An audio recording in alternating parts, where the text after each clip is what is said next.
Good morning and welcome. I'm Captain Kevin.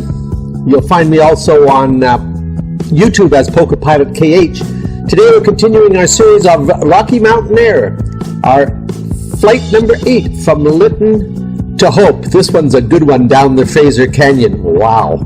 I hope you enjoy it as much as I do. And let's see how we get on. Here we are at Lytton Airport. Has an elevation of 940 feet. Pilots need to know that. Start her up. Now let's taxi out to the small Lytton airstrip. Power.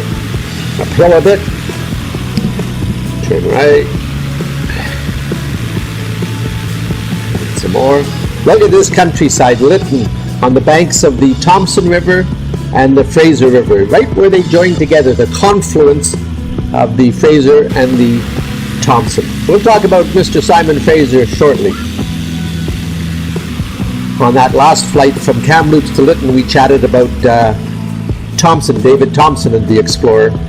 Here we go. Line it up, Kevin. A little left, flaps. There we go. And maximum thrust. In my trusty amphibian, the Icon A5. Nice view out the canopy, that's why we chose it.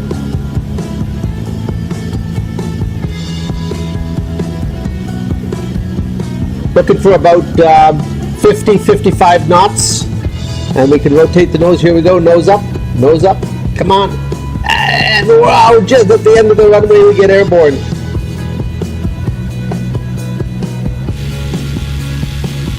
Gear up. That's the town of Lytton coming below us, just off the end of the runway. Flaps up. And down the Fraser Canyon we go. Beautiful view of the Thompson River behind us as it joins into the Fraser. Right here at Lytton, the Cisco bridges are a pair of railroad bridges at the city of Siska, S-I-S-K-A, near Lytton. The Canadian Pacific Railway and the Canadian National Railway both follow the route of the Fraser River, one on one side. CP was first. They chose the easier western shoreline, while CNR arrived later and had to follow the more difficult eastern shoreline. We'll increase the speed so we can enjoy the view down the Fraser. Now, Simon Fraser, born in 1776, died in 1862, was a fur trader and explorer of Scottish ancestry who charted much of what is now known as the Canadian province of British Columbia. He also built the first European settlement, left turn here, in British Columbia. He was employed in Montreal by the Northwest Company, and he'd been in charge of all the operations west of the Rocky Mountains. He's responsible for building that area's first trading posts. And in 1808 he explored what is now known as the Fraser River, which bears his name. And Fraser's exploratory efforts were partly responsible for Canada's boundary later being established at the 49th parallel after the War of 1812.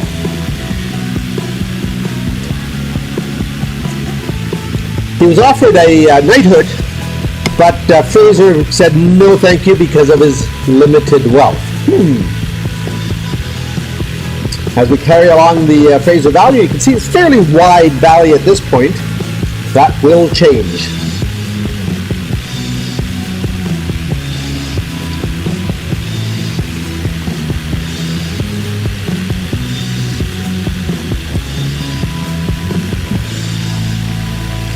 If you look carefully, you can see the railway below us on the left. That's the eastern shoreline as we're heading pretty well due south as we cross over the village of Canyon Alpine, and the Canadian Pacific Railway on the right shore as we head south on the Fraser. That would be the western shore. North Bend Boston Bar is a town that provides services for travelers and for the train crews. CN&CP Railway maintain bunkhouses and crew switching facilities at both North Bend and Boston Bar. Okay, folks, canyon's getting tighter. Let's see what's happening up ahead. Wow, I gotta be careful. Look at how narrow it's getting. And here we'll slow it down because, ladies and gentlemen, yes, we're approaching Hell's Gate. This part of the river is 33 meters or 110 feet wide and can range from 90 feet or 30 meters to 210 feet or 70 meters deep. Just about coming directly over it, you'll see a red tramway buildings right at the moment of Hell's Gate, just above the right wing of the aircraft. The amount of water flowing through Hell's Gate is more than twice the water flow of Niagara Falls. In short, Hell's Gate is a narrowing of the Fraser River where the towering canyon walls force thundering rapids through the small 33-meter passage.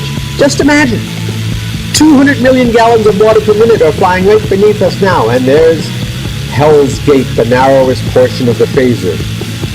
We'll spend some time here. I might even drop the drone and let's take a look.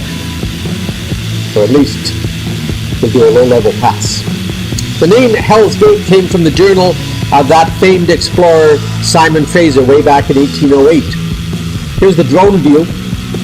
He described it as a place where no human being should venture, for surely we have encountered the gates of hell.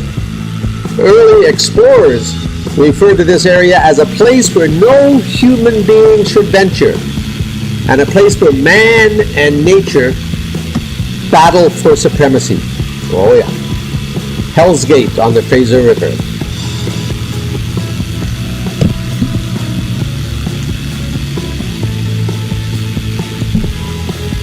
Here's the drone taking as close a look and safer a look.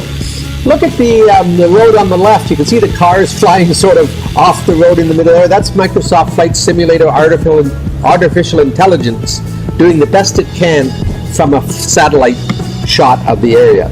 Not bad, but obviously not perfect in these areas of large height differentials. Same thing will happen to the water as you notice it curving a little, not exactly flat. However, you get the idea of what Hell's Gate looks like.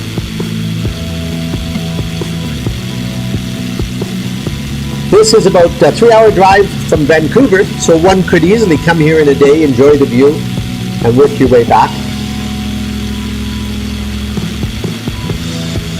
You can really get a sense of how narrow it really is. Niagara Falls twice, going through this area. Wow.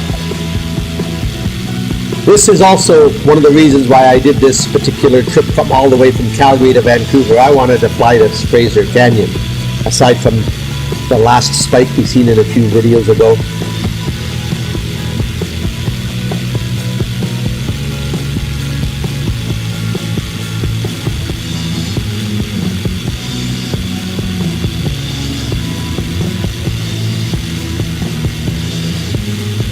Little look upriver. Now we're looking to the north.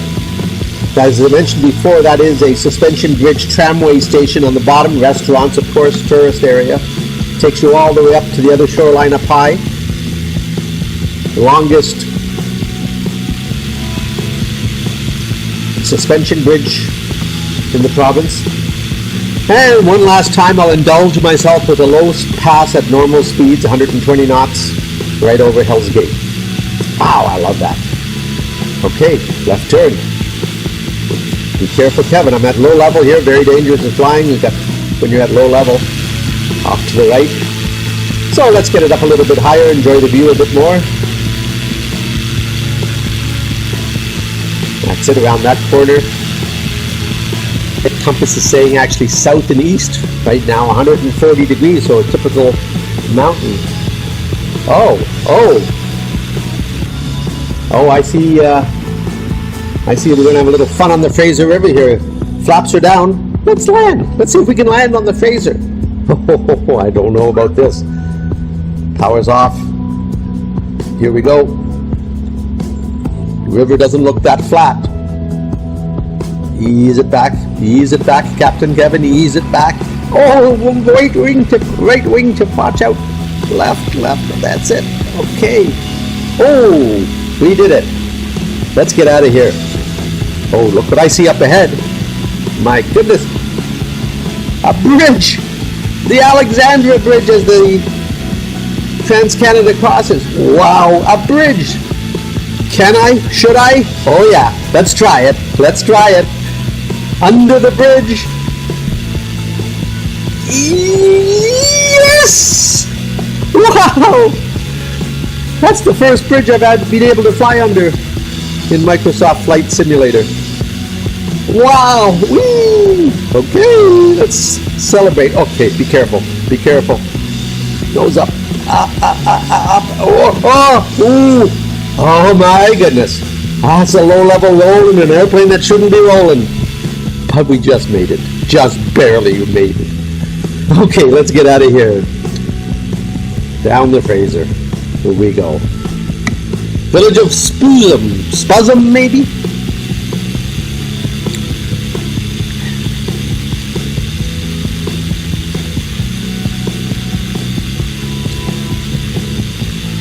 Whoa, canyon walls look like they're breaking up just a little bit, maybe. Another big right turn coming after this left. And right. Here we go.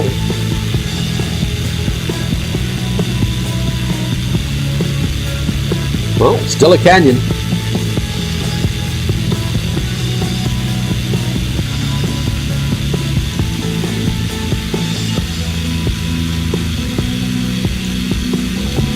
Check out the map, see how far we got to go. Oh yes, a big right turn coming. We're actually still heading south and east. Those canyons and the winding rivers can fool you. Here comes that big right turn. That'll send us to the west. Over the little area of Yale, that's a historic settlers village, museum type place. The big left turn. Oh, wow, that's a big one. And heading pretty well south again.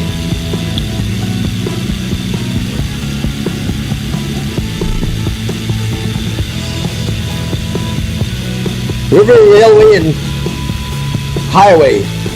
That's been the theme of this series of flights. Squee! Squee? I guess that's the name of that village. Next little one on my chart says Dogwood Valley, and there it is. I see maybe 10, 20 houses below as we zip by that place. That tells us we're getting close to our destination of hope. First, another village area called Choate, probably native Canadian names, First Nation type name. There's our airport tag in the sky called Hope, so now I know for sure we're close. Pick up the Trans-Canada. Village of Hague. And there you are, folks. There's the city of Hope, British Columbia, on the Fraser River. This is where it makes its big turn, in our case turning to the west, towards the Pacific in the Fraser Valley area. Off to the left, there's another good valley that takes you off in the direction of Princeton and Penticton via the Highway 3 and Highway 5, the Coquihalla Highway. That's it, directly behind the aircraft off into the distance. That'll take you off to the Princeton, British Columbia area. Beautiful sight. Okay, now we got to find the airport and see if we can't put her down for the night. There it is, straight ahead. So as always, we'll do a kind of a square racetrack pattern around the airport. We call it a circuit. Downwind leg is the left downwind. We keep the airport on our left, drop some gear, drop the flaps, start preparing for the turn onto final and landing. This gives us a chance to inspect the airstrip. Not much of an airport, it's more like a little grass airstrip, much as we've seen on other flights of this series of 9 flights. Here we are on final. There's the grass strip. Okay. Look at the mountain off in the distance. Gorgeous, huh? Here comes the nose up. Power's off. Ease the nose up. Come on, Kevin. Hold it off. Hold it off. Hold it off.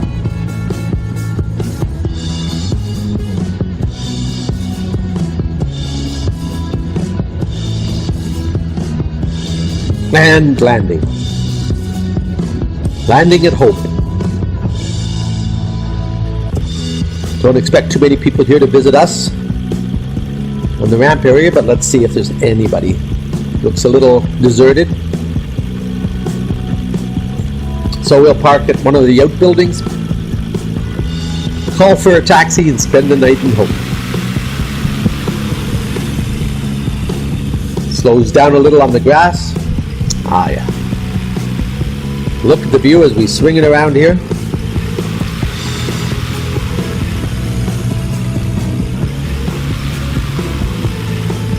Thank you for watching this lovely flight through the Fraser Canyon from Lytton to Hope on Rocky Mountain Air. Here's our series of 9 flights. Just finished flight number 8, Lytton to Hope. Next one, Hope to Vancouver. Join us on that.